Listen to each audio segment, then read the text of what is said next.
Muito bem, sejam todos bem-vindos à nossa aula de hoje, no curso Fundamentos de a Doutrina Secreta. Nós estamos investigando já a introdução aqui do volume 1, Cosmogênesis. Já estamos bastante adiantados, faltam pouquíssimas páginas para a gente terminar. Da última vez, nós estávamos investigando a filosofia esotérica e o seu poder para instruir. Nós vimos que existe um repositório de sabedoria muito vasto, aos cuidados de grandes mestres. E existem imensas bibliotecas guardadas, ocultas, inacessíveis para as pessoas no mundo todo que não estão em sintonia com a busca espiritual. Acessar esses conhecimentos pressupõe estar comprometido com a busca espiritual e esforço de autotransformação. Esses saberes não serão entregues de mão beijada às pessoas neste mundo onde a gente vive, em que sua maioria são céticas, irreverentes, muito gaiatas, por assim dizer, descrentes de tudo, né? E que, às vezes, especulam apenas por curiosidade, que não saberiam atribuir o valor que essas informações têm. Por isso que essas informações elas se encontram, muitas vezes, fora do alcance das pessoas. Nós vimos que os motivos são muitos. Os motivos delas não estarem tão disponíveis são muitos.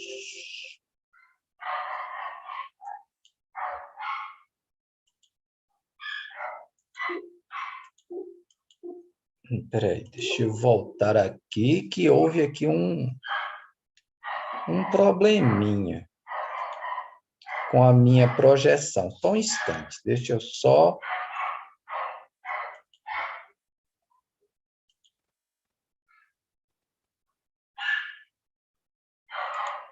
Pronto, acredito que agora vai dar certo de novo. Então, dessa vez eu vou voltar, então,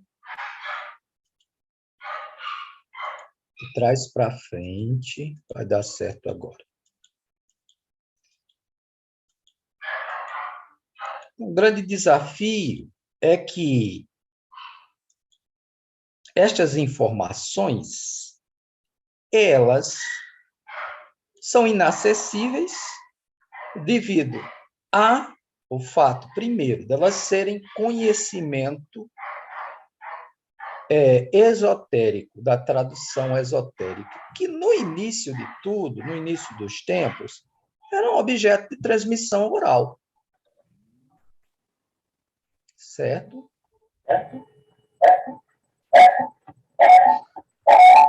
Sobre o livro de Dzian, Madame Blavatsky diz o que está aqui nesse slide.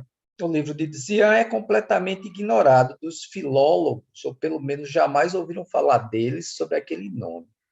Ela afirmou: isto é um obstáculo para a investigação científica ocidental, mas não para os estudantes do ocultismo, porque o corpo principal do conteúdo descrito nas instâncias de Dzian se encontra disseminado em centenas e até milhares de manuscritos sânscritos, alguns já traduzidos, alguns fatos novos, assim como certas passagens nos comentários, podem ser verificados com alguma dificuldade pelo cientista dedicado. Vários ensinamentos nas instâncias e comentários do livro de Dzian eram, até o momento da escrita da Doutrina Secreta, de 1884 a 1888, objeto de transmissão oral. Embora existam referências a estes em inúmeros volumes da literatura dos templos bramânicos, chineses e tibetanos. Aí nós fomos lá na editora Ground, no glossário teosófico, e vimos a definição sobre o livro de Dizian, é um livro muito antigo, o livro dos preceitos, o livro de Kyuti. Nós falamos sobre as instâncias.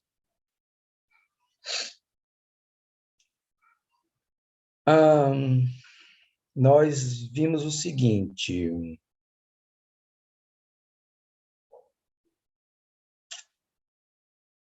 a senhora Blavatsky diz que seria alvo de todo tipo de críticas malévolas por causa do caráter secreto dos escritos contidos em da doutrina secreta, revelando que membros de várias escolas esotéricas, cujo centro pode ser encontrado nos Himalaias, mas tem ramificações na China, Japão, Tibete, Síria e na América do Sul, afirmam ter em seu poder a soma total das obras sagradas filosóficas, manuscritas ou impressas, desses hieróglifos ideográficos até o alfabeto Kagyu e Devanagari. Dizem que depois da destruição da Biblioteca de Alexandria e da perseguição que se seguiu, todas as obras que podiam levar ao conhecimento da ciência secreta foram cuidadosamente buscadas, conservadas sob rigorosa custódia. Na Índia, os últimos desses preciosos manuscritos foram guardados em um lugar oculto durante o reinado do imperador Akbar. Os guardiões não os entregam a alguém nem por suborno. Os Brahmanes são guardiões dos originais dos Vedas. E embora o professor Max Miller afirmasse que os orientalistas da época possuem os originais, isso é muito duvidoso. Hoje nós vamos ver que muitas coisas que esse professor erudito de Oxford, professor Max Miller, cuja obra Madame Blavatsky cita bastante em A Doutrina Secreta, muitas coisas que ele diz são muito duvidosas. Ele afirmava muitas coisas no afã de defender a sua área de conhecimento, a filologia sânscrita, os estudos orientalistas, babilônicos, siríacos, egípcios, cananeus e hindus antigos, mas ele tomou muitas liberdades e fez muitas afirmações que careciam de bases, de fatos mais robustos que os comprovassem. Ela acrescenta que os textos que contêm alusões muito diretas aos antigos mistérios foram copiados em caracteres criptográficos indecifráveis aos profanos. Depois, os originais em línguas mais fáceis foram destruídos até o último exemplar, para proteger a sabedoria ali contida do egoísmo, da irreverência e da sanha de poder do Ocidente, do egoísmo da mente ocidental. Essas coisas só vão se tornar mais acessíveis quando a humanidade vencer mais o egoísmo. Portanto, eles foram copiados em caracteres criptográficos indecifráveis. Esses caracteres, eles em si consistem numa língua, o Senzar. Eu fui lá, pesquisei para vocês, de acordo com o glossário teosófico, que seria o Senzar, como ele em que ele consiste, está aqui, ó, eu indiquei lá a página do glossário teosófico. Nós vimos tudo isso na aula passada. Aí, ela entra num tópico. Outro motivo são que existem essas bibliotecas e elas são inacessíveis, elas se encontram nessas montanhas e desfiladeiros que eu fiz aqui, ó.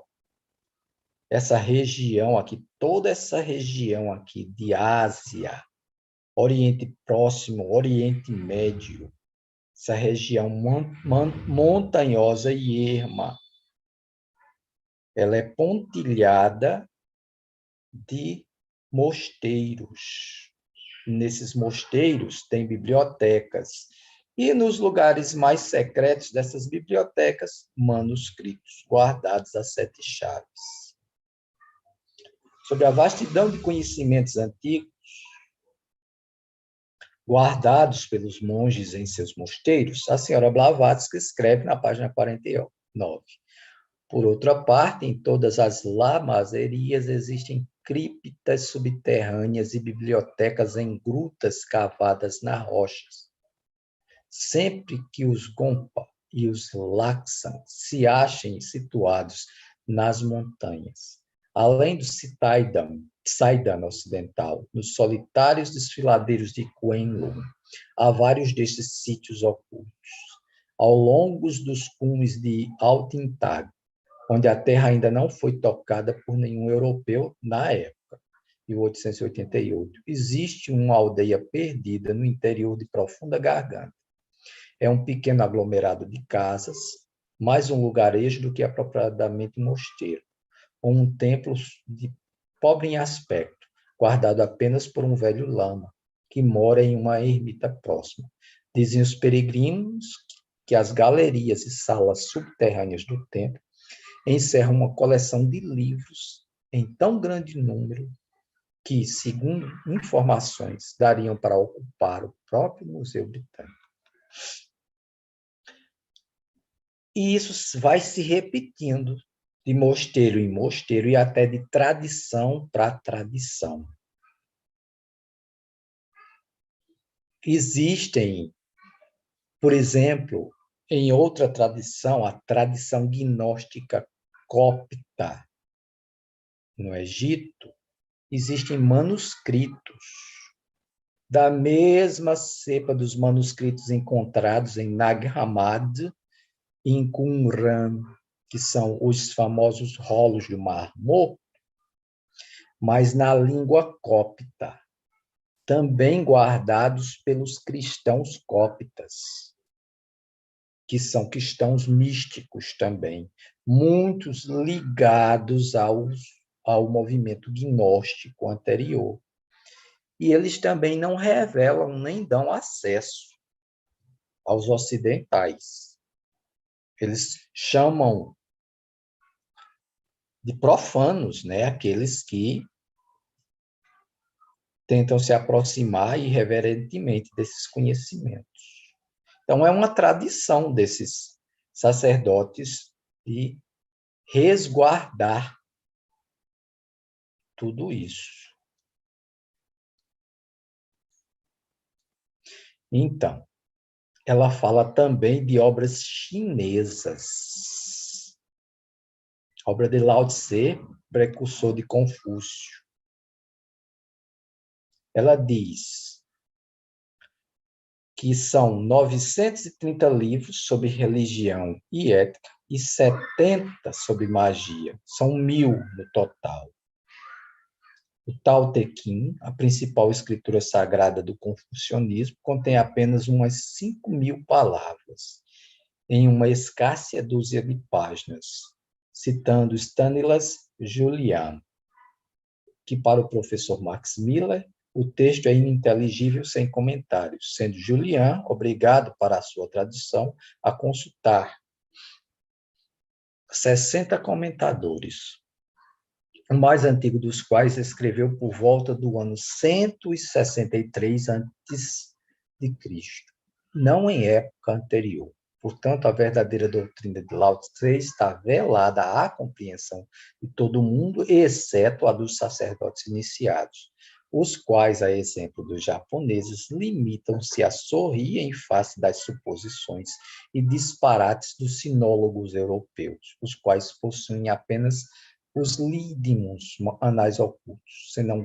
véus intencionais, visto que tantos comentários reais como quase todos os textos há muito desapareceram dos olhos dos profanos. Como nós vamos ver hoje, os brahmanes lá da Índia seguem os mesmos preceitos. quando se trata das escrituras védicas e bramânicas arcaicas, eles utilizam de artifício para escondê-las até das autoridades científicas ocidentais que lá chegam. Mostrar os livros secretos de verdade? De jeito nenhum. A gente vai ver isso daqui a pouco, exemplos disso. Aí, ela faz uma denunciazinha legalzinha para a gente. Ela fala que o bispo de Cesareia, ele fez realmente uma festa, né, com os anais de Berose. Foi que ele fez. Depois de se servir das compilações desses anais, feitas por Alexandre Polistor, que também desapareceram, para escrever o seu Chronicon, de 270 a 340 ano Domini depois de Cristo, ele percebeu a quase identidade entre as escrituras dos judeus e dos caldeus, acreditando que estas eram um verdadeiro perigo para a noção de unanimidade da revelação judaico-cristã na Bíblia. Ou seja, se esses relatos paralelos e mais antigos que o relato da igreja coexistissem e subsistissem, lançariam em dúvida o que a igreja passava a ensinar. E obrigariam a própria igreja a assumir o que ela não quer. Por exemplo, a legitimidade de ensinos como o ensino da preexistência da alma, que dão base para o ensino da reencarnação. Era ponto fundamental para a igreja que esse ensino não entrasse mais no cânone, na coleção de ensinos que a igreja defende como doutrina cristã. Ou seja, toda a alusão a isso tinha que ser maquiada, se não retirada propositalmente do que ele ia chamar de Bíblia. Então, o que foi que ele fez? Ele não poupou as tábuas sincrônicas de Maneton, de modo que Bunsen, escritor sobre a história do Egito e Mesopotâmia, no livro O Lugar do Egito na História, página 200, o acusa de haver mutilado a história sem o menor escrúpulo. E tanto Sócrates, historiador do século V, como Cincelos, vice-patriarca de Constantinopla, no século VIII, o denuncia como um dos mais ousados e cínicos falsificadores, embora ele seja considerado um dos pais da Igreja. Assim, com exceção de alguns duvidosos fragmentos, toda a literatura sagrada dos caldeus sumiu da vista dos profanos, de maneira tão completa como a perdida Atlântida. E o que resta? O que resta, e resta alguma coisa, está sob a tutela dos adeptos iniciados e seus discípulos em suas bibliotecas bem guardadinhas fora do acesso e do alcance de quem não interessa. Então, de maneira que quando a gente começa a estudar essas coisas, a gente vai vendo aqui na doutrina secreta que se torna um objeto de busca. Não é à toa que a gente pode se intitular de buscadores da verdade, porque a gente vai ter que fazer uma busca mesmo por estes escritos, por referências seguras, por estudos idôneos e autênticos que indicam estes escritos em fontes seguras. Quanto mais sincero a gente buscar, mais a gente vai se colocando em sintonia, em afinidade simpática com outros discípulos, e mais a gente vai encontrando estas coisas. justificando uma máxima do Mestre Jesus, né? Persiste em bater, em abriciar. Persiste em pedir e será dado. A gente tem que persistir na busca. Nosso estudo de A Doutrina Secreta é um passo nessa busca. E em A Doutrina Secreta, nós somos presenteados tanto com fragmentos disso, como com bibliografias, para a gente pregar aqui a obra e ir em busca desses livros e encontrar coisas para estudarmos por conta própria. Certo?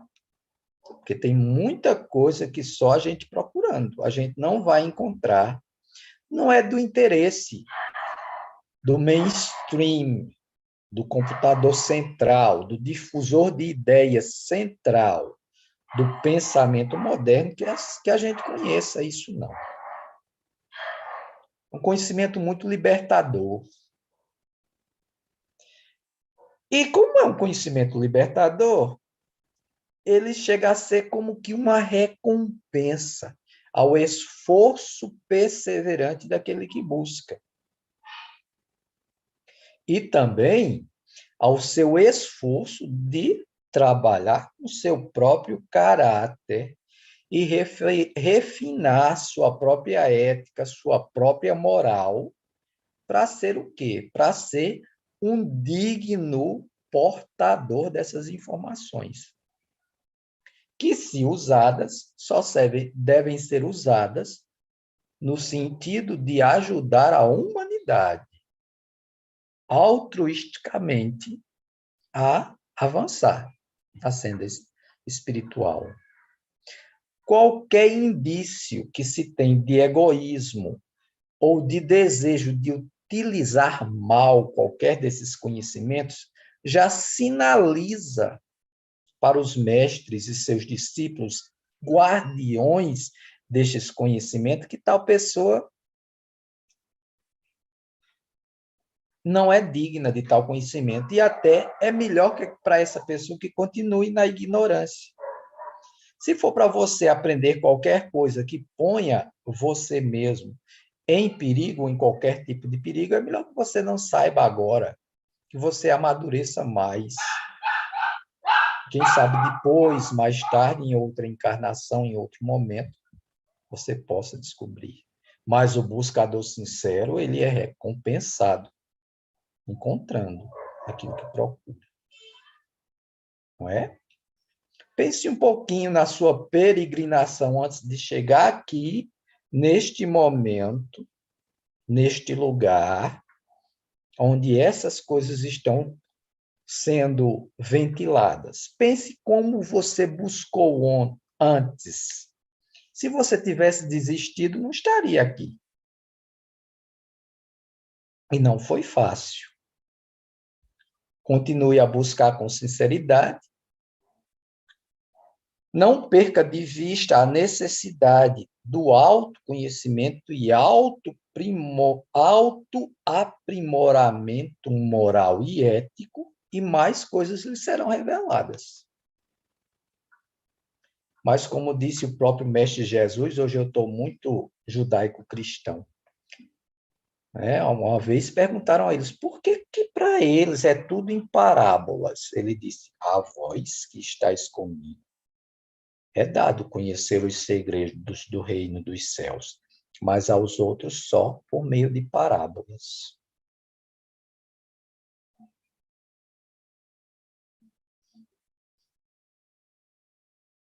A pessoa tem que amadurecer espiritualmente, tem que despertar os sentidos da alma.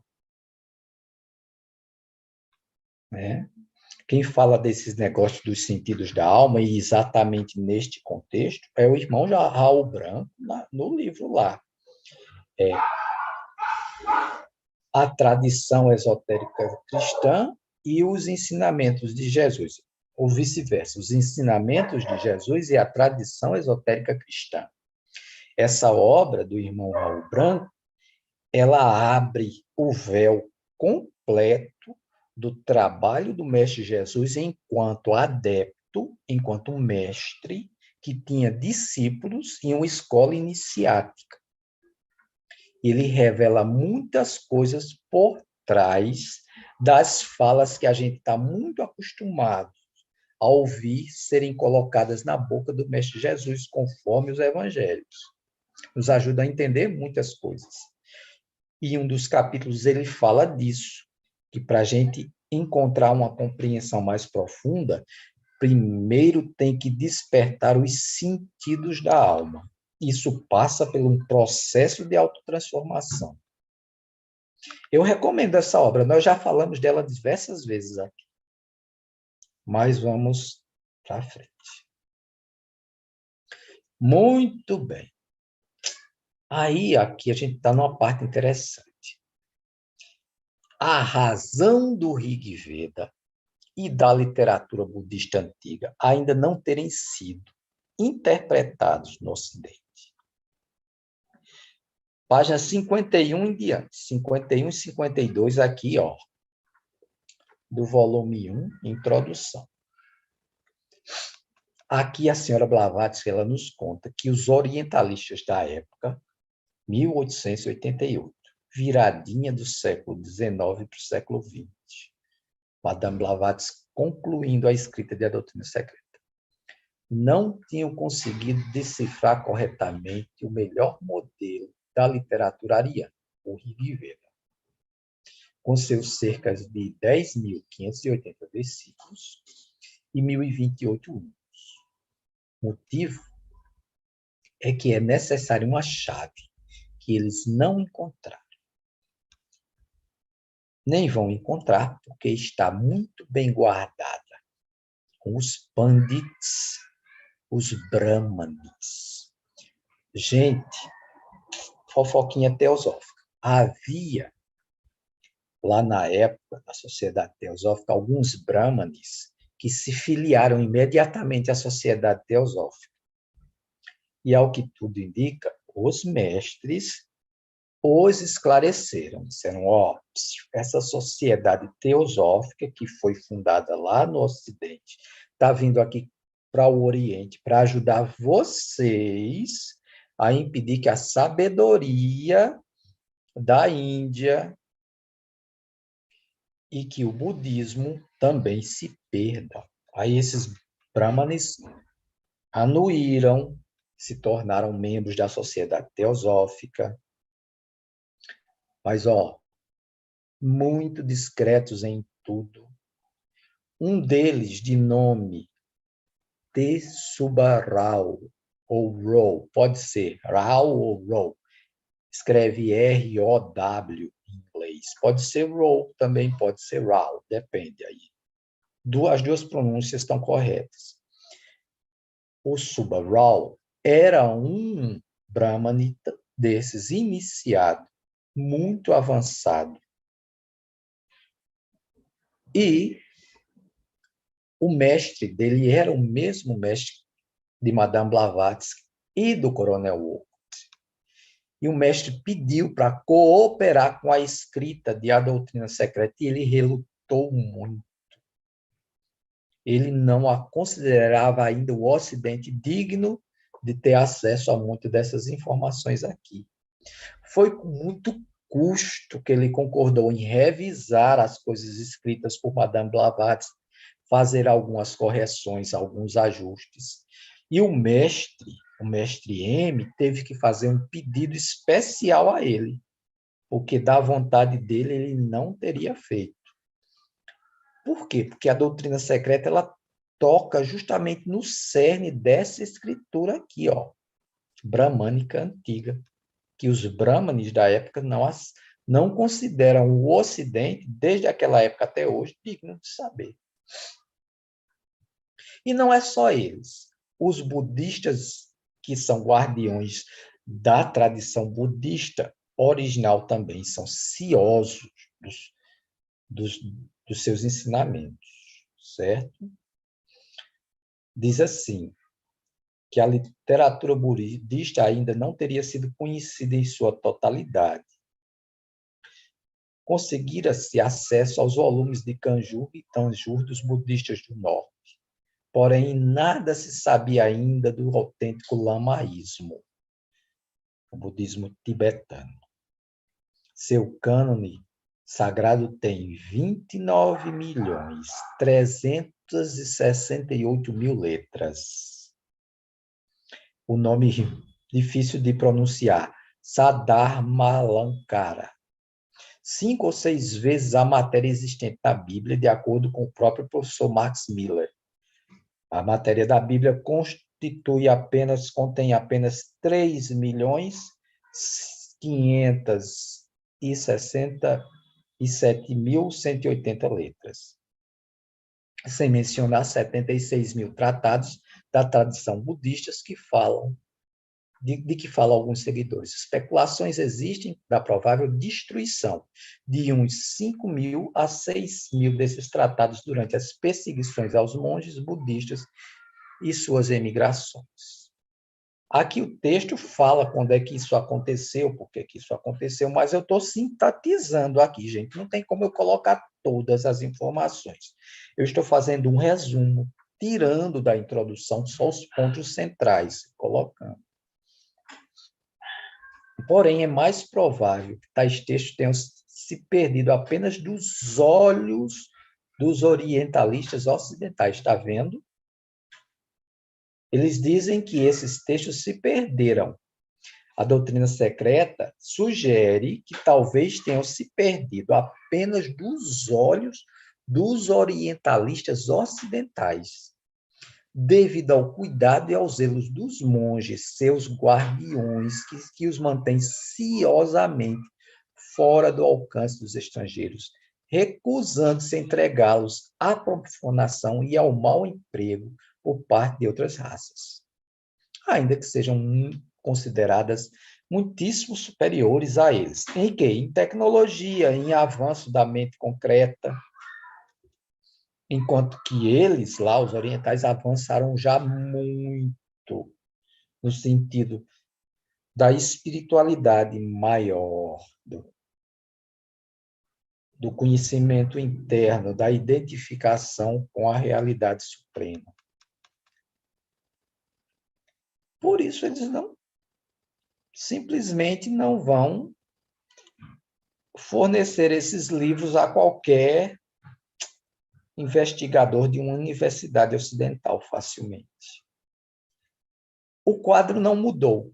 Aliás, eu acho que agora que eles estão cuidadosos mesmo, porque nossa civilização está perigosamente mais ousada e mais capaz do que era há 2 séculos atrás.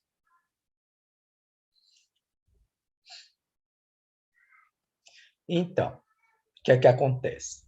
Matéria nova, slide novo. Os orientalistas da época da senhora Blavatsky tinham muitas queixas quanto à escassez de informações sobre documentos antigos do budismo. Quanto a isso, a senhora Blavatsky aponta 2 coisas. Estamos na página 52, no último parágrafo. Primeiro, abre aspas, os estudantes das religiões antigas dispõem realmente de escassas informações em que assentar conclusões definitivas, como geralmente fazem a respeito de velhas crenças. Segundo, essa carência de dados não os impede de dogmatizar. Veja bem, olha a contradição. E eu mexi aqui novamente, tirei o compartilhamento, vou ter que fazer tudo de novo. Não tem problema não.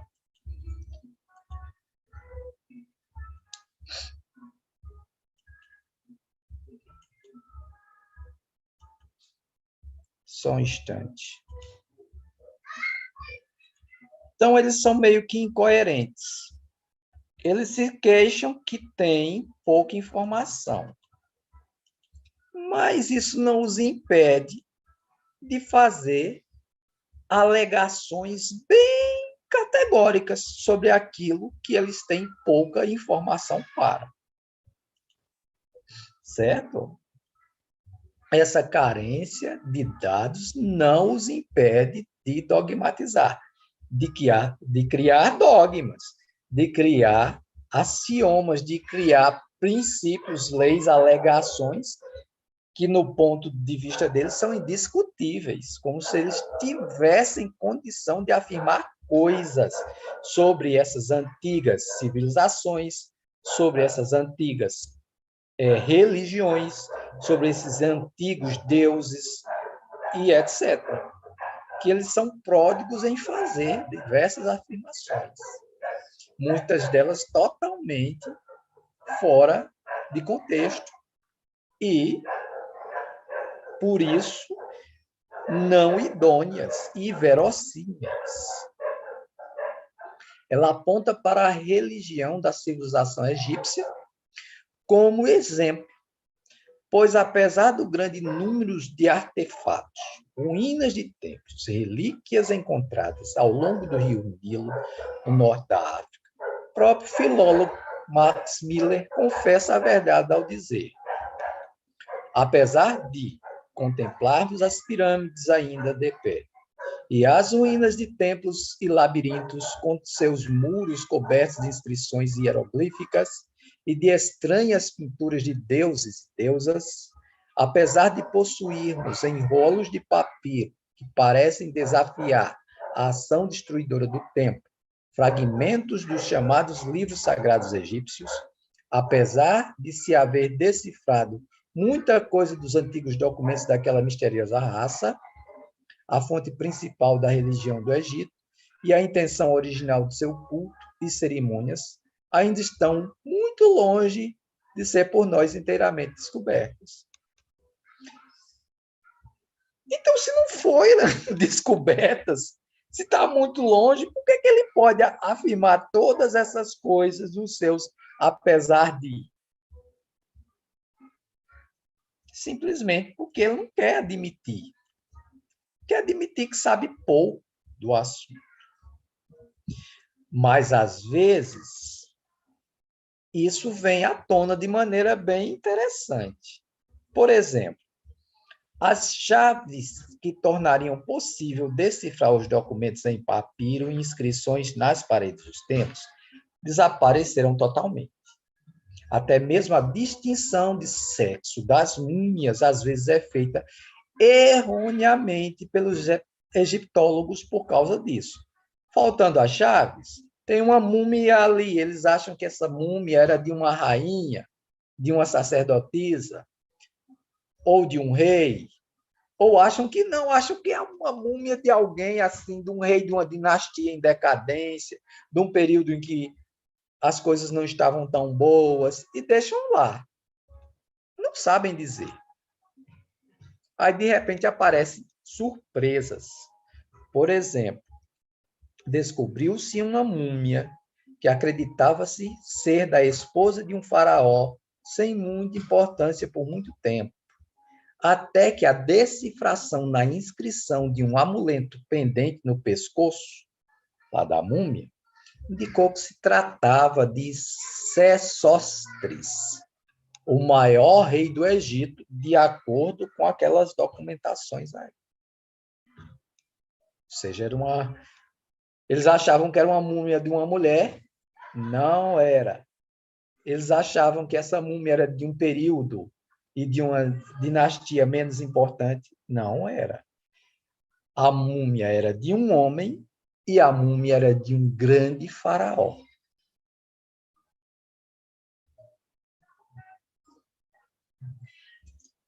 Exemplos como esse são muitos, muitos mesmo. Está acontecendo algum problema aqui. Eu acho que é esse teclado que eu tenho usado aqui. Deixa eu tirá-lo para que o meu slide não saia mais. Agora eu vou buscar o slide de novo. Desculpem.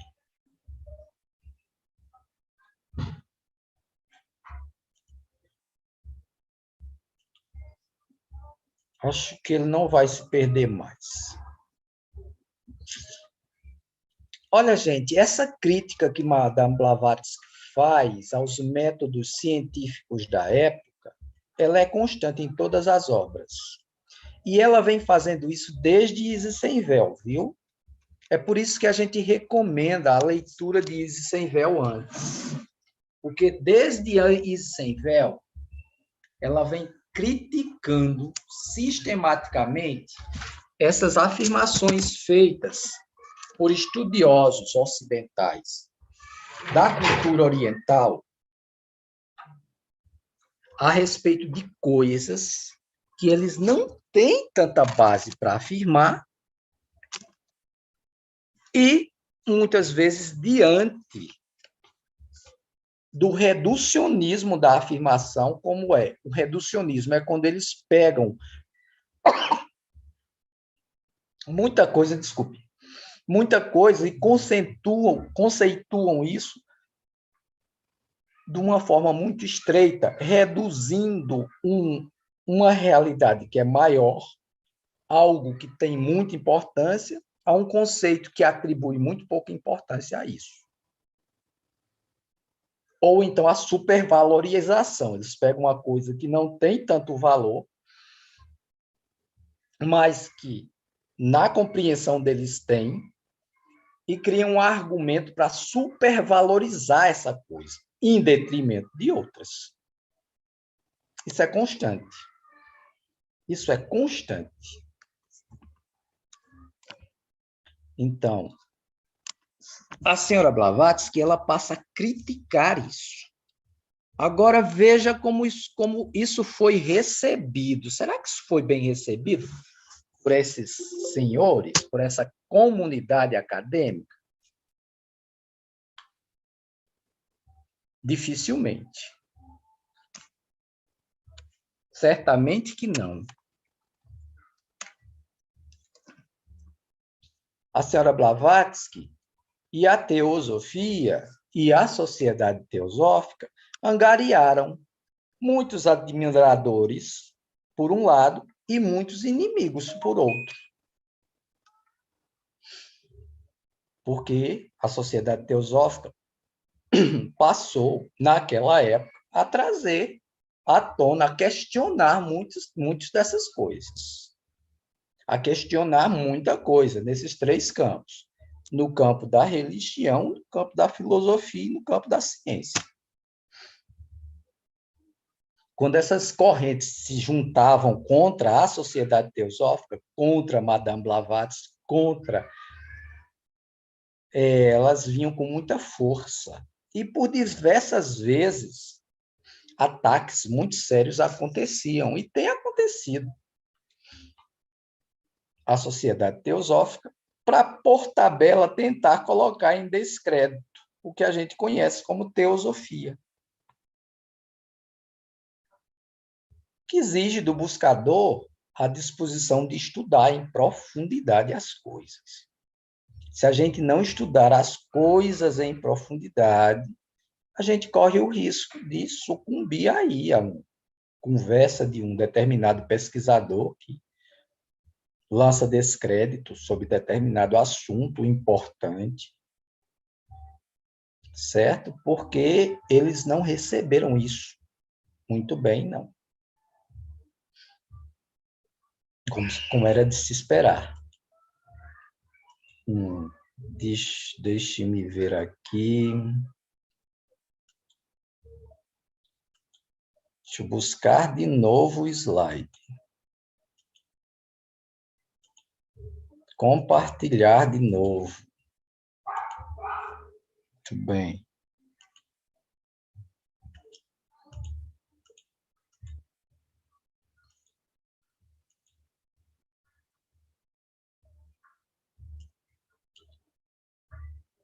Pronto. Então, ela continua. Quais são as conclusões que eles tomaram? Principalmente o professor Max Miller. Quem poderia me ajudar agora com a leitura deste slide? Mais um slide sobre esse tema, a razão de o Rig Veda e da literatura budista antiga ainda não terem sido interpretados no Ocidente. Oi, Aldo, eu posso. Pois não, fica à vontade. Os orientalistas tendo concluído que existe uma, abre aspas, existe uma relação natural entre a língua e a religião, fecha aspas, que houve uma religião ária comum antes da divisão da raça ariana, uma religião semítica comum antes da divisão da raça semítica e uma religião turaniana comum antes da separação dos chineses e de outras tribos pertencentes à raça turaniana, e havendo descoberto somente 3 centros antigos de religião e 3 centros antigos de linguagem, permanecendo os referidos orientalistas, entre aspas, na mais completa ignorância, tanto em relação àquelas religiões e línguas primitivas, como a sua origem, como o professor citado, não vacilam em declarar que foi encontrada uma base realmente histórica para o estudo científico das religiões do mundo. Desta maneira, um estudo científico do assunto não é garantia de sua base histórica, devido à escassez de dados à mão. Nenhum filólogo, não importa a vastidão de sua erudição, está autorizado a apresentar suas próprias conclusões como fatos históricos. A ciência da mitologia comparada não dispõe de dados materiais como textos antigos que possam lhe servir de base para afirmar qualquer coisa de suas afirmações sobre assuntos de cronologia, como no caso dos Vedas, como fatos históricos comprovados. Eles reconhecem o óbvio para os estudantes de ocultismo, que existem fragmentos de manuscritos conservados por sacerdotes e pândits, os templos da Grécia e da Itália. A senhora Blavatsky revela, página 54, que um sacerdote singalês, se eu não me engano, eu estou querendo lembrar agora o nome do país, porque já singalês é porque o nome do país já mudou de nome em relação à época da Blavatsky. Daqui a pouco eu lembro, se o Aldo não lembrar. O Aldo deve saber. Que um sacerdote singalês lhe contou ser coisa sabida que os mais importantes tratados sagrados do cânon budista permaneciam guardados em países e lugares inacessíveis aos pândits europeus. O Swami Dayanand Sarasvati, maior sanskrita Desculpe, indiano, seria sânscritista. Desculpe aí, tá mal, tá errado essa palavra aqui, desculpem. Sanskritista indiano de seu tempo e por alguns anos membro da Sociedade Teosófica em Bombay, Índia, disse a mesma coisa a membros da Sociedade Teosófica sobre as escrituras bramânicas. Certo. E o Swami, ele foi mais além. O bom de a Sociedade Teosófica ter sido transferida em 1879 de Nova York lá para a Índia foi porque foi possível fazer isso. Foi possível pôr Madame Blavatsky ainda em contato com determinado secretário de uma grande biblioteca dos lamas lá no Tibete, que davam informações privilegiadas para ela sobre essas coisas. Havia swamis, havia pessoas ali, brahmanes, iniciados, discretos, muito avançados, que conheciam muito bem os mestres, conheciam muito bem os Mahatmas, identificaram o trabalho da Sociedade Teosófica e puderam ir comprovando muitas dessas coisas. Este Swami foi um deles. Veja só o que ele disse da descrença do professor Max Miller, que é muito citado aqui, porque o professor Max Miller foi muito controvertido, né?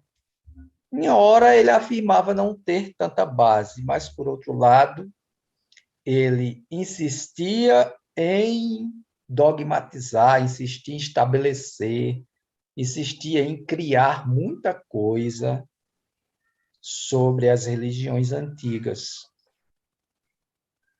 Mas ele duvidava de muitas coisas interessantes. Uma delas foi o seguinte, veja aí. Envolveu o Swami também. Podem continuar. Eu lembrei aqui sobre a questão do sacerdote singalês. Atualmente é o país com o nome de Sri Lanka. Oh, Sri Lanka, o antigo Ceilão. Ceilão, exatamente. O antigo Ceilão, que é o sacerdote singalês. Então, o antigo Ceilão, hoje em Certo. dia, é o Sri Lanka. Isso, muito bem lembrado. O que foi que aconteceu lá? Lá havia templos budistas muito importantes. Na época em que a Sociedade Teosófica estava na Índia, Coronel Wolcott, Madame Blavatsky, os missionários ocidentais, os missionários da cristandade, fizeram um esforço muito grande para riscar do mapa tanto o hinduísmo como o budismo. E eles tiveram muito sucesso com o budismo no Ceilão e naquela região ali da Indochina, subindo para o Japão, aquelas ilhas ali, aquela parte da China que vai até o Japão, etc. De maneira que o budismo estava se acabando lá. O coronel Wolcott recebeu ordens dos mestres para ir até o Ceilão e impedir isso. Ensinar o povo de lá a respeitar a religião deles ancestral, o budismo, a reerguer os templos, a preservar as tradições. Deu palestras muito categóricas sobre o budismo, sobre as escrituras budistas, sobre a pertinência dos ensinamentos filosóficos e éticos do budismo. De maneira que, graças ao papel do coronel Wolcott e da Sociedade Teosófica lá, reconhecidamente que não desapareceu essa religião. Na obra do coronel Wolcott, Folhas de um Velho Diário, lá para o finalzinho da obra, nos volumes 4 e 5, tem um relato dessas viagens do coronel Wolcott, de seus esforços para restabelecer o budismo. Ele acabou sendo convidado para fazer o mesmo serviço tão longe até quanto o Japão, até lá no Japão. Esse mesmo trabalho de revitalização do budismo, que era originário ali no Ceilão, de onde falou esse sacerdote singalês, né, como o Ricardo colocou para a gente. Obrigado aí. Então, mais tarde, perguntaram ao Swami, que o Swami reiterou a existência dos escritos, dos manuscritos sagrados e o cuidado de preservá-los. Informaram ao Swami sobre o que pensava o orientalista Max Miller. Qual foi o resultado? Como assim? Está nesse slide aí. Vamos ver essa controvérsia? Quando disseram o venerável Swami Dayanand que o senhor Max Miller tinha dito em palestra que a teoria de uma revelação primitiva e sobrenatural outorgada por progenitores da raça humana não encontrada hoje, senão um reduzido número de partidários, ele riu e respondeu, eu estou rindo aqui junto, se o senhor Max Miller fosse um Brahmane e viesse procurar-me, eu poderia levá-lo a uma caverna Gupta, uma cripta secreta. Gupta é secreto, né? Perto de Okhimat, nos Himalaias, onde ele não tardaria em certificar-se de que o que transpôs o Kalapani, as negras águas do Oceano da Índia para a Europa, não representa, em destaque, não representa senão fragmentos de cópias inautênticas de alguns trechos dos nossos livros sagrados. Eu vou repetir. Não representa senão fragmentos de cópias inautênticas de alguns trechos de nossos livros sagrados. Existiu sim uma revelação primitiva que ainda se conserva e não ficará perdida para o mundo, porque nele há de reaparecer. Simplesmente terão os Mileshlas, estrangeiros não pertencentes à raça ariana, que esperar. Isso aconteceu em Meerut, 1880. Certo. Então, o Swami ali, ó, uma pessoa de carne e osso vivinha, ele falou que o problema é que esses orientalistas, como Max Miller, não tinham, nem têm acesso, nem tiveram acesso às bibliotecas brahmanes, onde estão preservados os livros sagrados. O que o Ocidente conseguiu botar as mãos em cima são o quê? Cópias inautênticas de apenas alguns trechos. Mas se o professor Max fosse Brahmane, porque tem que pertencer à casta Brahmane, para ter acesso a isso, ele poderia acessar lá determinada biblioteca e ele ia encontrar uma vastidão de livros e livros e livros, os originais, comentários e estudos e sobre os Vedas, sobre toda a literatura bramânica, que atestam o quê? Que houve, sim, o que ele nega, uma revelação primitiva e sobrenatural por progenitores da raça humana do conhecimento, que é o que sempre acontece no final de uma grande fase ou estágio de desenvolvimento da humanidade ou de uma humanidade para outra. Os guardiões do conhecimento desenvolvido em uma humanidade, como não foi no caso da Atlântida, têm que preservar, depois escolher dentro da nova humanidade, a nossa, um grupo de pessoas para quem vão transmitir esses conhecimentos. É sempre assim. E do nosso ponto de vista, esses guardiões, todos eles adeptos, iniciados, e quando não, kumaras, pitris, que são seres de outras cadeias planetárias que estão aqui nos ajudando, né? São seres sobrenaturais. Não são seres de carne e osso como nós aqui, não. São seres muito mais desenvolvidos que nós, que às vezes se utilizam de corpos físicos com determinados propósitos e às vezes não, eles vivem lá em formas arupa.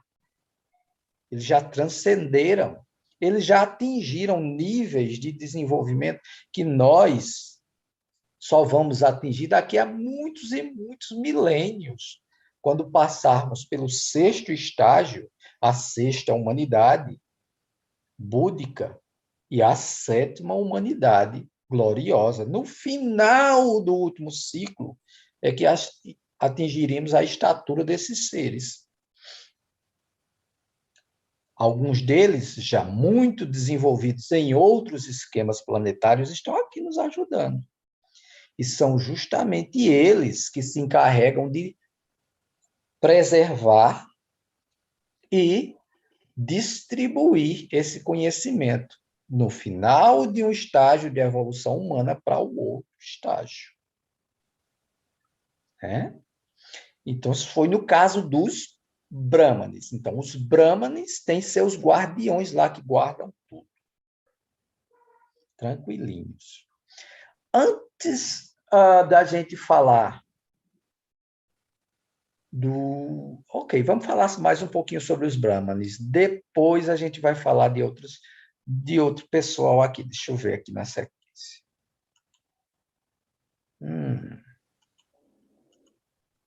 Não, exato. A gente falou dos budistas que guardam, né, também suas coisas, secretamente. Estamos vendo que os brahmanes também fazem isso, né? Zelosos de suas escrituras e tradições, os brahmanes submeteram os orientalistas em Calcutá, a exemplo do coronel Wilford e de Sir William Jones, a uma cruel mistificação. A gente já falou sobre isso, que esses orientalistas chegavam lá cheios dos seus preconceitos e já julgando aquelas pessoas como uma raça inferior e sem, aspas, aspas, cultura, e como uma civilização, aspas, aspas, inferior. Bem, os brahmanes deixavam que eles pensassem exatamente isso, propositalmente. De propósito, eles os desencaminhavam a tirar conclusões absurdas. A senhora Blavatsky chamou isso de uma cruel mistificação.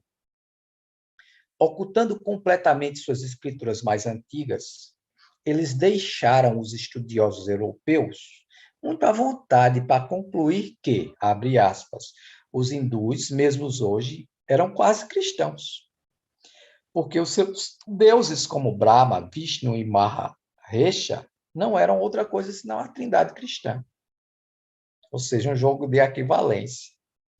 Então, pode pegar a trindade Pai, Filho e Espírito Santo e a trindade bramânica, ela é a mesma coisa. E vamos mais além. Eles deixaram os orientalistas afirmarem que as escrituras bramânicas eram tão modernas que os missionários podiam apregoar que a história de Krishna, narrada nos Puranas, era um plágio da Bíblia perpetrado pelos brahmanes. Os brahmanes não acharam isso ruim de jeito nenhum. Ah, nossa cultura é assim mesmo, fraca. A gente é fraquinho, a gente não sabe de nada mesmo, não. A gente foi lá, observou vocês, observou a religião de vocês. Vocês não têm Pai, Filho e Espírito Santo? Então, pronto, a gente pegou para lá e chamou o pai de Brahman, chamou o filho de Vishnu e chamou o Espírito Santo de Maharesha. E plagiamos tudo. O Krishna dos Puranas, é um plágio que a gente fez, é o mesmo Jesus de vocês, só que adaptado para a nossa cultura. E eles começaram a ensinar isso. Só que as coisas não são assim. O gap histórico entre os Puranas e as escrituras judaico-antigas e os evangelhos, as coisas atribuídas à igreja ao Mestre Jesus, é de milhares de anos. Krishna, narrado nos Puranas, pela vertente que considera Krishna como personagem histórico, viu? Existe um grupo de estudiosos que não aceita Krishna como um personagem histórico. Aqueles que aceitam Krishna como um personagem histórico dizem que esse personagem histórico viveu há 5.000 anos atrás. Então, eles foram enganados completamente pelos brahmanes. E os brahmanes fizeram isso de propósito. Como quem diz, deixa eles brincarem com isso aí, porque eles brincando e se divertindo com essas coisas, não vão querer penetrar onde não devem, não vão querer se assenhorar da sabedoria que nós vamos guardar, muito bem guardada. E até hoje se fala isso, se faz isso. O que as religiões da cristandade daqui dizem sobre as religiões orientais é de um preconceito, é de uma ignorância. Eles não admitem de forma alguma que haja real sabedoria, que haja um sentido profundo por trás de nenhuma tradição, de nenhum costume, de nenhuma alegoria. Eles não atribuem o valor ético a coisas como o vegetarianismo, coisas como o valor que é dado aos seres minerais, vegetais e animais por essas culturas e tradições hindus e budistas. Os disparates são grandes. A visão é totalmente etnocêntrica. A nossa visão ocidental é etnocêntrica, etno de raça, cêntrica, centrado na nossa raça. Né? A nossa raça ocidental se considera superior. As outras são inferiores. E nada pode existir de realmente valoroso em termos de cultura e civilização naquelas raças. Aí nós nos enganamos e nos enganamos muito. A doutrina secreta começa a nos revelar. Pois não, Ricardo?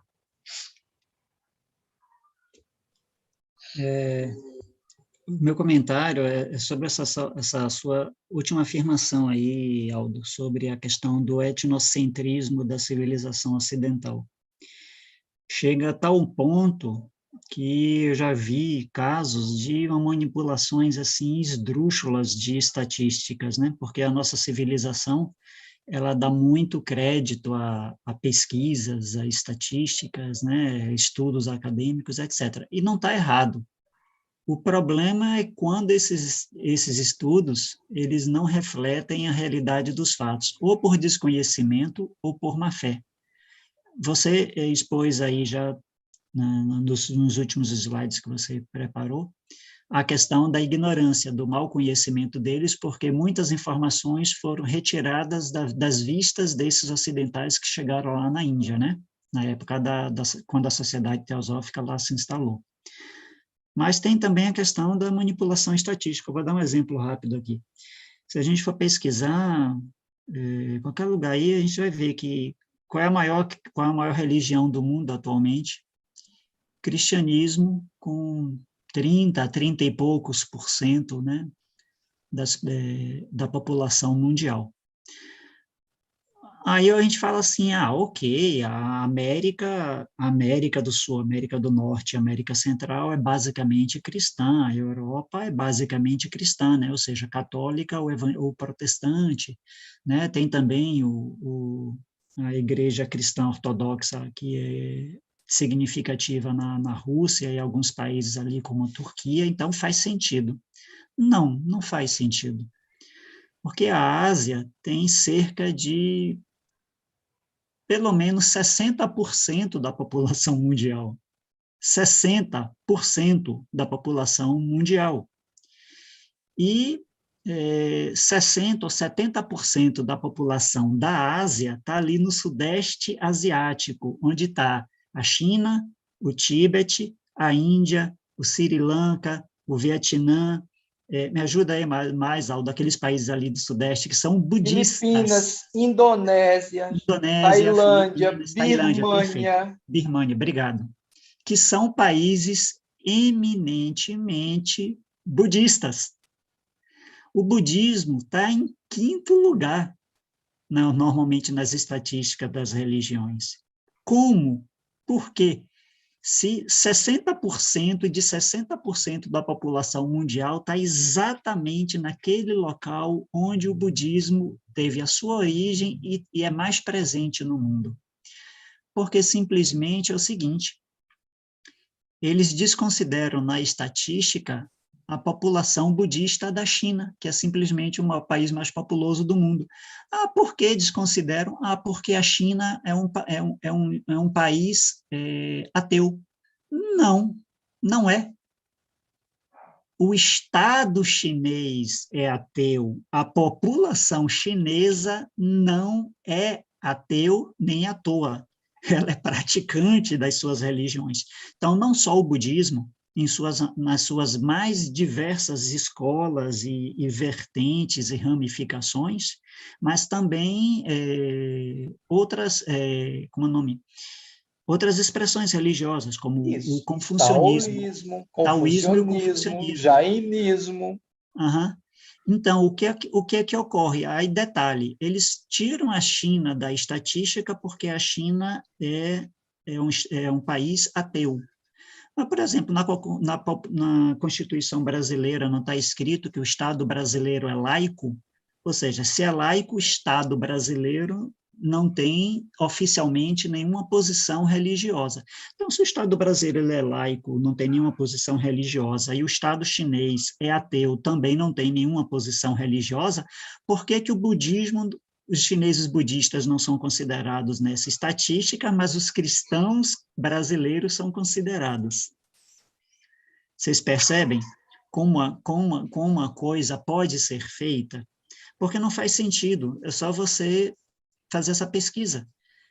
60% da população do mundo é asiática, então como é que as religiões asiáticas ocupam a terceira e a quinta posição no quadro das religiões mundiais? Porque a segunda é o islamismo, que é forte no Oriente Médio, no Crescente, aquela região ali do Crescente Fértil, mas também é bastante forte em alguns países ali do sul asiático, né? Enfim, era esse comentário aqui que eu queria fazer com vocês. A gente já viu aqui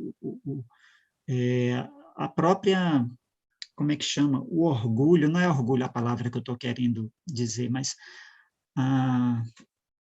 o pedantismo, é uma palavra mais antiga, mas é exatamente essa ideia que eu queria passar. O pedantismo com que a civilização ocidental, notadamente os colonos ingleses, chegaram na Índia e naquela região, é uma coisa assim que, quando você lê algumas obras, você vê alguns filmes que você percebe que tem alguns documentários que têm uma pegada mais forte de pesquisa histórica, você percebe o quanto a coisa é chocante, né? E eu comento isso com vocês, pode parecer desconectado do nosso estudo da doutrina secreta, mas, na realidade, eu considero isso importante, porque nós nascemos e crescemos e nós fomos formados nessa cultura. Seguramente nós temos algum componente, alguma parte de nós com esse tipo de cultura subjacente em nossa personalidade. Então, é preciso que nós fiquemos atentos a respeito disso, para que nós mesmos não alimentemos esse tipo de preconceito, algum tipo de preconceito que está submerso nas nossas entranhas culturais e mentais, entendeu? E a gente retire isso, porque seguramente, pelo menos no meu entendimento, em algum momento isso vai ser um obstáculo para nós mergulharmos de maneira mais profunda nesses ensinamentos e nessas tradições. Então, foi por isso o meu comentário. Muito pertinente, e é por aí. O que a doutrina secreta revela como teosofia vem neste sentido. Fomentar a fraternidade através do estudo comparado de tudo isso e da reflexão. Esse estudo e reflexão vai nos levar a ver justamente isso, que não existe superioridade. E a ver o óbvio. Se materialmente mais poderosa, porque está no momento de ápice dessa civilização ocidental, ela se encontra, ela é mais nova, logo, tudo que ela tem, ela conseguiu construir em cima de saberes mais antigos. E esses saberes mais antigos estão todos lá naquela região lá. Vieram todos de lá. Oriente Extremo, Oriente Médio, Oriente Próximo, Europa e aqui. Nós somos a parte mais nova. A Europa é muito nova também, em comparação com as civilizações que já se desenvolveram lá. Super pertinente, tudo que ele disse aí. Naldo, A gente tem que abrir o olho. Você acabou chamando a atenção para uma outra coisa que eu não falei na minha declaração, e que eu me sinto meio que obrigado a complementar. Não se trata, quando você falou a respeito da teosofia, não se trata da gente também fazer o contrário, de desenvolver aversão pela civilização e pelas conquistas da civilização europeia. Não se trata da gente desenvolver aversão, muito pelo contrário. Vou usar um ditado que está lá no Evangelho: dá a César o que é de César. Então, a civilização europeia, ela realizou muitas coisas. Então, vamos dar o mérito das conquistas de valor que a civilização ocidental realizou. Mas não vamos tirar o mérito das realizações que as civilizações antigas realizaram. Então, dar a César o que é de César, dar a Deus o que é de Deus. É nesse sentido. É para a gente também não cair nessa armadilha da gente querer desenvolver ojeriza, raiva, ressentimento, qualquer expressão mental ou emocional negativa com relação à civilização em que a gente vive. Porque, na realidade, se a gente fizer isso, a gente vai estar brigando contra nós, porque nós fazemos parte dela, nós estamos imiscuídos nela, né? Enfim, era essa questão aí. Então, eu considero isso significativo. A teosofia não nos ensina, o primeiro objetivo é a fraternidade universal. Então, a gente deve combater esses equívocos, primeiramente até dentro de nós mesmos, e me perdoe a brincadeira, e primeiramente isso, e segundamente nós não nos permitirmos desenvolver asco, o desprezo equivocados, ou essas expressões negativas, entendeu? Muito bem. A questão, Posso? em última análise, não é essa, né? Justamente, não é desenvolver sentimentos negativos, não é isso mesmo, não. Muito bem. Quem quer falar? Sou eu? Pode falar. Namastê a todos. Querendo pegar um gancho aí na fala de vocês, teve um dos nossos grandes filósofos ocidentais, me perdoem, Pitágoras talvez, que disse que só conseguimos desenvolver esse nosso pensamento hoje se conseguimos chegar e enxergar tão longe, é porque estávamos sustentados nos ombros dos gigantes. Justamente. Muito bem, Disseia. Olha, gente, o que ele colocou, o que o Swami colocou, o Swami Dayanand. O que acontece é que os livros estão escondidos aonde? Pelas elevadas autoridades bramânicas e hindus, cada um na sua tradição, aonde? Nesses templos super inacessíveis. Para chegar aqui só sabendo como é que chega. No alto de uma montanha, numa escarpa, nos porões aqui, guardadinhos. Esse aqui eu achei fascinante. Se você for procurar essa foto aqui, vai ver que existe lá embaixo uma cidade, mas o templo se eleva, montanha acima. É muito fácil esconder aqui uma biblioteca subterrânea. Na nossa história também, judaico-cristã, as coisas também eram assim. A Cabala, muito tempo escondida em cavernas, como narra o rabino Shimon Ben Yochai, na versão do Zohar de 1300, ele ficou escondido em cavernas e encontrou lá coisas. Os próprios documentos de Nag Hammadi, dos essênios, dos ofitas, dos cristãos dos primeiros séculos, dos cristãos realmente que conviveram com o Mestre Jesus lá na época, antes da dominação romana naquela região, 100 anos antes, no primeiro século AC, foram encontrados onde? Em cavernas do que era remotamente um templo, no caso de Qumran, em bibliotecas ocultas também, do que era Nag Hammadi. Então, essa tradição desses grandes seres, esconderem é muito grande. E acontece o seguinte, como ao seu tempo escritos importantes apareceram para a tradição cristã, o Swami disse lá que, no seu determinado tempo, escritos importantes aparecerão também sobre essas civilizações mais antigas.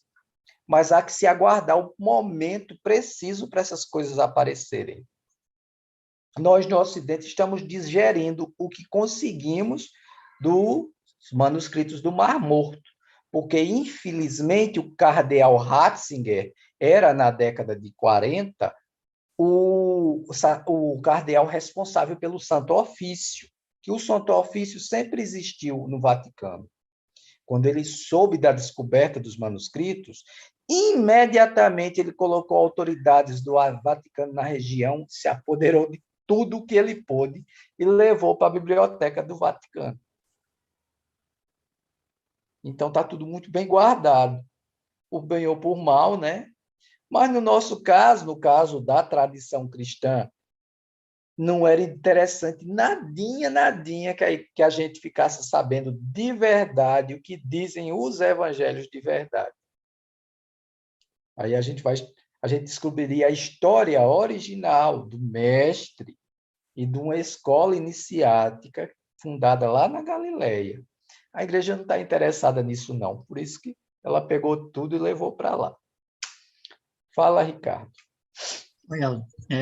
Eu lembrei de umas coisas aqui. Você, há alguns minutos atrás, aí você falou, né, na realidade, você trouxe da doutrina secreta as instruções de que livros e pergaminhos considerados importantes e mesmo sagrados, eles estão guardados em locais inacessíveis, tanto no Oriente, né, tanto ali na região da Índia, da China e tal, no Tíbete, quanto em locais distantes. Ok. Isso me fez lembrar o seguinte, e agora você acabou de dizer que quando o tempo for chegado, né, que novas literaturas antes inacessíveis serão disponibilizadas, né? Há cerca de 1 ano e meio atrás, mais ou menos, foi descoberto num mosteiro, um mosteiro que é um dos mosteiros centrais de uma das maiores ramificações do budismo, que é o budismo Sakya. Foi descoberto uma biblioteca gigantesca por trás de uma das paredes, ou seja, uma parede falsa lá no mosteiro. Ou seja, todo mundo passava por aquela parede, uma parede de, olha só, 60 metros é 10 metros a mais do que uma piscina olímpica, para vocês terem ideia de uma dimensão. É a metade de um campo, é a metade da largura de um campo de futebol oficial. 60 metros de largura e 10 metros de altura. Essa é a parede. Por trás dessa parede tinha uma biblioteca com mais de 80 mil pergaminhos. Isso foi descoberto há 1 ano e meio atrás. Eu lembrei disso e trouxe aqui, botei o link aí no bate-papo, no chat, mas tem várias reportagens que tratam desse tópico, algumas mais completas. Esse link que eu trouxe é a reportagem mais reduzida. Recomendo que vocês corram atrás, porque, ou seja, só que quem está agora cuidando da tradução desses pergaminhos é uma instituição tibetana, um grupo de tibetanos. E detectaram, inclusive, pergaminhos em línguas desconhecidas. E segundo uma apuração inicial, um levantamento inicial, parece que tem documentos lá que falam sobre a história do Oriente e a história da humanidade do período de 10 mil anos atrás. Então, aguardemos muitas revelações interessantes, né? Isso sobre essa biblioteca encontrada num mosteiro budista que todo mundo conhecia, um mosteiro budista que é perto de... é um dos mosteiros que a Blavatsky esteve perto dele. Esse mosteiro que foi de Sakya fica a cento e poucos quilômetros de um local onde a Blavatsky frequentou, no Shingatse. Fica a 100 e poucos quilômetros de Shingatse, ok? Bem no Tibete mesmo, ali no centro-sul do Tibete, exatamente, perto de Lhasa. Enfim, aí tem uma outra questão. Você falou a respeito das bibliotecas e livros guardados em locais distantes. Esses últimos anos também foi encontrado no subterrâneo de uma cidade da moderna Alemanha, estou falando de Europa. Foi descoberto recentemente, olha só, a Alemanha não é um país tão grande assim. A Alemanha é um dos países, se não é o mais populoso, é um dos mais, está certamente entre os 3 mais populosos da Europa, ok? E a tecnologia, não dá para chamar a Alemanha de atrasado de jeito nenhum. Eles foram descobrir, por agora, uma ruína subterrânea. Quando foram investigar, eles encontraram paralelo entre aquelas paredes, aquelas estruturas, e simplesmente o que se supõe ser as ruínas da Biblioteca de Alexandria. Conclusão dos arqueólogos e historiadores: isso aqui é uma biblioteca antiga com basicamente, com cerca de acordo com as investigações, era uma biblioteca que foi construída há 2.000 anos atrás. Muito bem. Pois é, essa é a vantagem do estudo em grupo. As coisas vão sendo, as informações vão circulando. Por isso que a doutrina secreta só funciona estudando em grupo. Muito obrigado, Ricardo. Então, comentando parte da página 55, certo? Existem evidências de que, engraçado, os brahmanes plagiaram a Bíblia? Ou que foram os cristãos que plagiaram alguma escritura mais antiga? Não. Mas evidências históricas robustas existem no sentido de que, olha atenção aí, evidências e estudos históricos robustos sugerem que os judeus, aí sim, é que foram buscar nas escrituras dos caldeus o que sabiam, e que houve mutilação nos textos por parte de Eusébio de Cesareia, a fim de compor os livros do Antigo e do Novo Testamento da Bíblia cristã. Então, Madame Blavatsky cita autoridades. Ela cita Rawlinson. E ela diz que esse Rawlinson demonstra ser incontestável a influência védica na antiga mitologia da Babilônia. Quem teria sido o tal do Rawlinson? Achei uma foto do homem. Esse cara aqui, certo? Os estudos deles. A siriologia. Tudo que se desenvolveu na região que a gente chama Mesopotâmia, terra entre rios, lugares onde se desenvolveram civilizações como Acádia, Suméria, Assíria e Babilônia. Então, é o lugar de nascimento da Cabala, por assim dizer, ou de grande parte da Cabala, a parte caldeia da Cabala. Então, esse senhor aqui, ele encontrou essas evidências. Quem era ele? Rawlinson, ele nasceu em Charlton, Oxfordshire, era filho de Abraham Tyssa Rawlinson, irmão mais novo do famoso assiriologista Sir Henry Rawlinson. Então, era uma tradição familiar. Eram pessoas que estudavam isso, na família. Ele foi educado na escola de Ealing, tendo se formado na Universidade de Oxford, na faculdade do Trinity College. Em 1838, ele foi eleito para uma bolsa do Exeter College, Oxford, em 1840. Foi bolsista e tutor, foi ordenado em 1841, coadjutor e mentor de Oxfordshire, conferencista em Brampton, e foi professor de História Antiga em Cambridge de 1861 a 1889. Então, é personagem histórico. Madame Blavatsky não está citando alguém que não existe. Então, esse senhor aí, autoridade em assuntos sobre a Síria, nos seus livros, mostrou isso, que os judeus pegaram sua tradição, sua religião, seus mitos, o que foi corporificado na sua Torá, que mais tarde virou parte de nossa Bíblia no Velho Testamento, onde? Dos caldeus, desses povos antigos da Mesopotâmia. Mais tarde, ó, o que é que ele diz? Ela diz que o coronel Vance Kennedy declarou que Babilônia foi um centro de estudos sânscritos e bramânicos.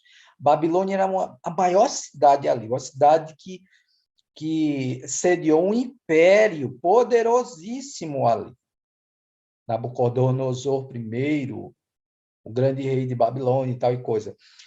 Tinha os grandes jardins suspensos e um grande centro de conhecimento, de saberes, de uma grande cultura, certo?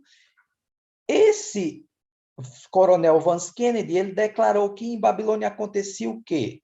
Estudos de sânscritos, bramânicos, ou então grande sabedoria oriental daquela região era acessível em Babilônia.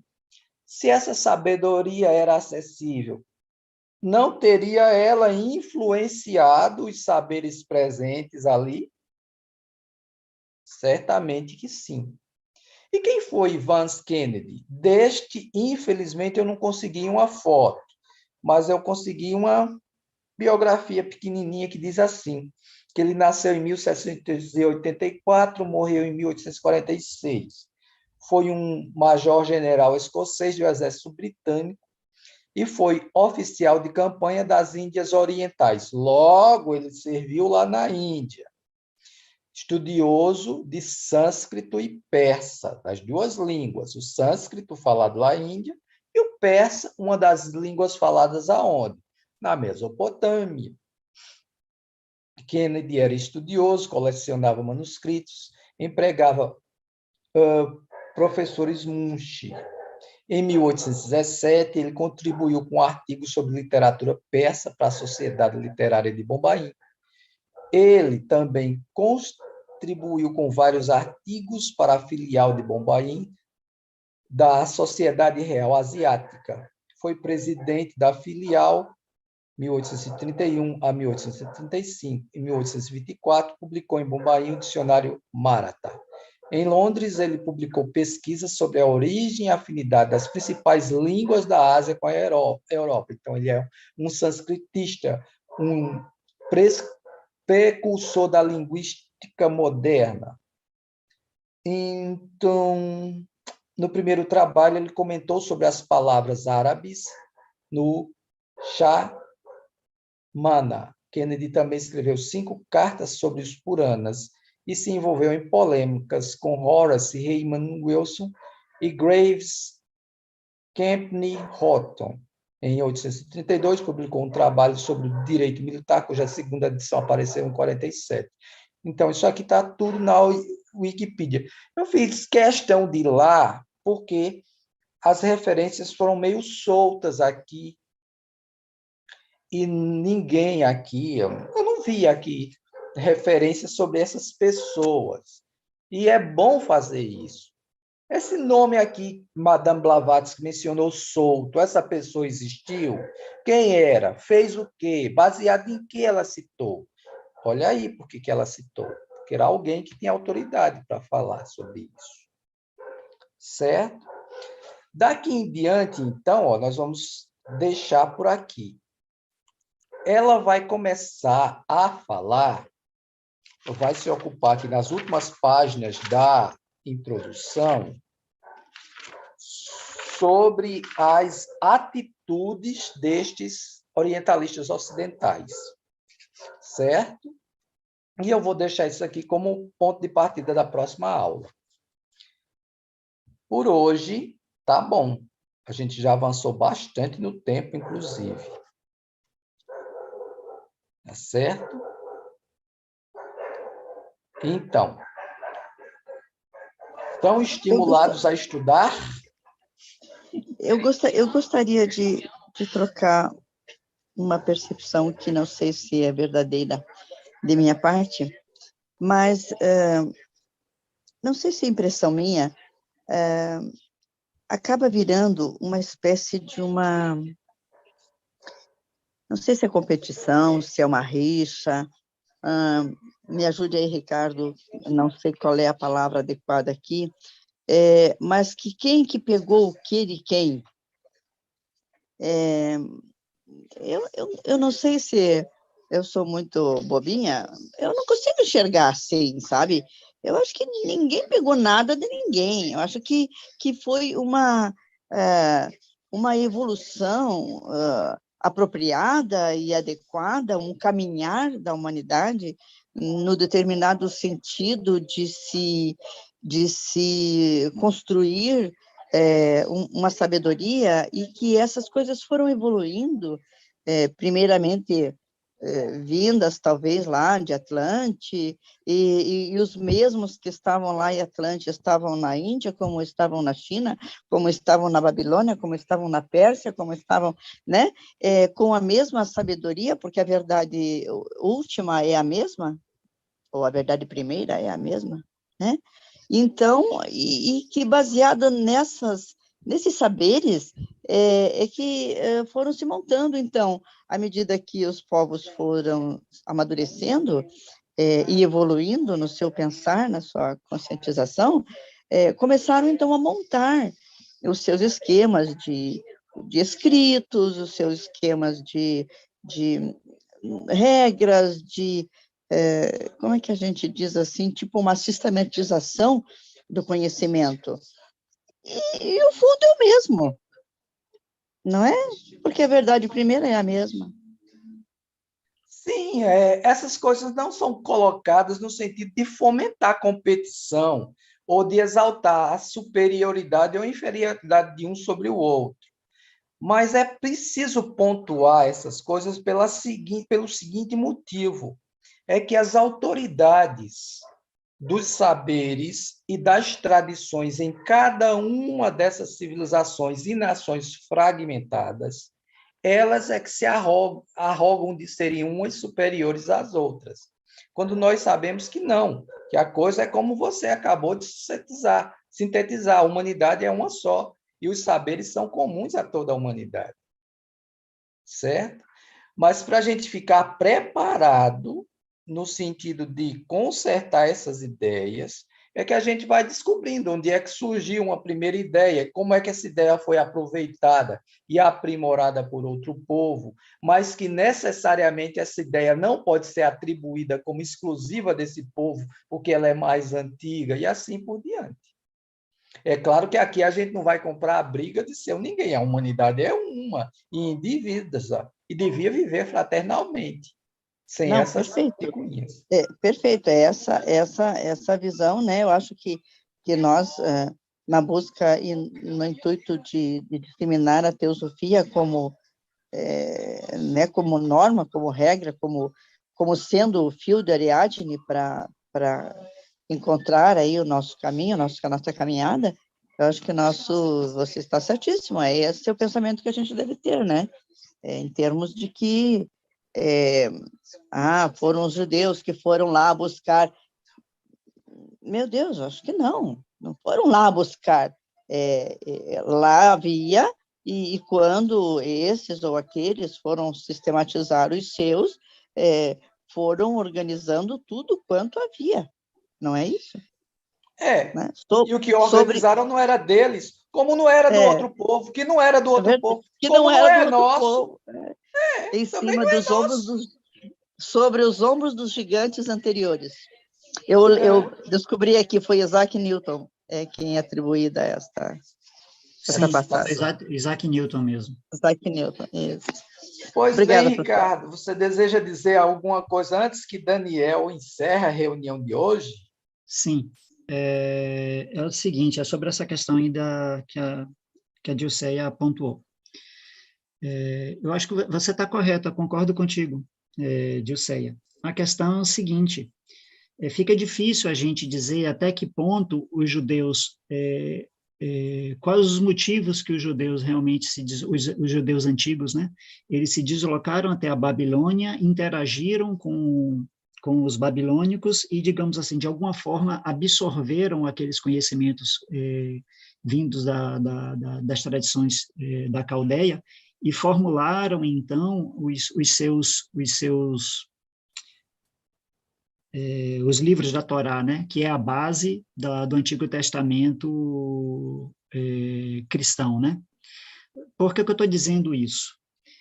porque esse fluxo e refluxo desses ensinamentos e dessas informações é do processo normal que a doutrina secreta descreve de formação, construção e destruição de tribos, mesclagem de tribos para formar segmentos das sub-raças que se misturam, que se deslocam pela superfície do planeta motivados pelos mais diversos motivos, entendeu? Às vezes guerras, às vezes epidemias, às vezes problemas climáticos.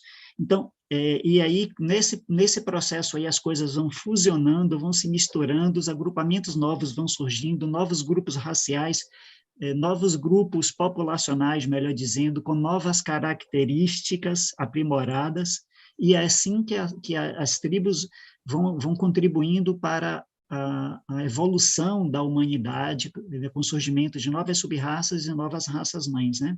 Novas humanidades. Então, isso está correto. Agora, a questão que a gente não sabe, Dilceia, por exemplo, é que, às vezes, um grupo desse, ele se desloca por um interesse, uma tribo dessa. Agora, às vezes, não. Às vezes, é impelido por forças da natureza. Às vezes, eles são impelidos por uma seca enorme na região onde eles moravam, e eles são obrigados a se deslocar. Às vezes é um outro grande problema climático, tipo inundação, etc., etc. Às vezes é uma guerra que ocorre na região, eles são obrigados a se deslocar, e nesse deslocamento eles são, entre aspas, intuídos aí para uma determinada região, e nessa nova região eles tomam contato com novos conhecimentos que eles não tinham, e absorvem esses novos conhecimentos, e incorporam esses novos conhecimentos às suas tradições antigas. Entende? Então, não é que os judeus ou os hebreus foram lá na Babilônia para pegar, eles foram lá, nesse contato. A gente não sabe, não temos elementos para dizer com precisão os motivos, mas o fato é que a necessidade deles irem até lá existiu, que é exatamente para trazer para o Ocidente esse conjunto de ensinamentos que nós conhecemos como Torá e que nós, e mais recentemente, conhecemos como Antigo Testamento cristão. Então, isso é fato.